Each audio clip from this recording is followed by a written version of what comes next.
Brexit, and I really don't change my position very much. If you go back, well, I hear a call was set up, Steve, and we'll see what happens. As far as the sanctions, very early to be talking about that.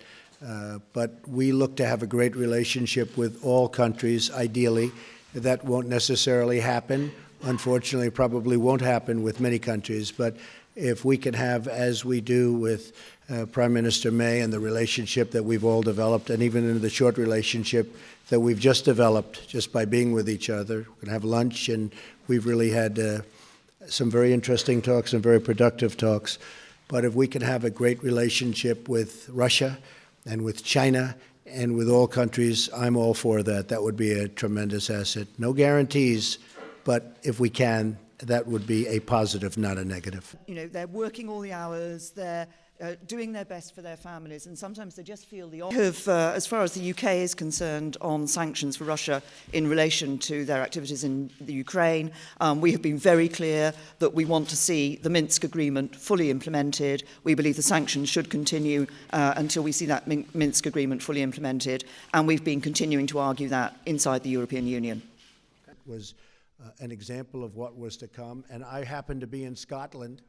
We have a great general who has just been appointed Secretary of Defense, General James Mattis, and he has stated publicly that he does not necessarily believe in torture or waterboarding, or however you want to define it. Enhanced interrogation, I guess, would be a word that a lot of people would like to use.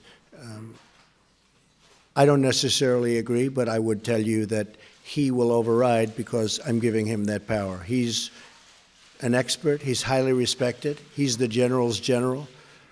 Got through the Senate very, very quickly, which in this country is not easy, I will tell you.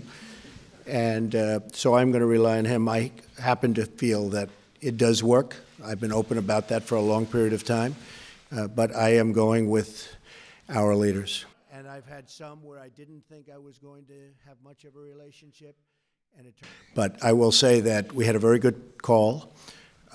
I have been very strong on Mexico. I have great respect for Mexico. I love the Mexican people.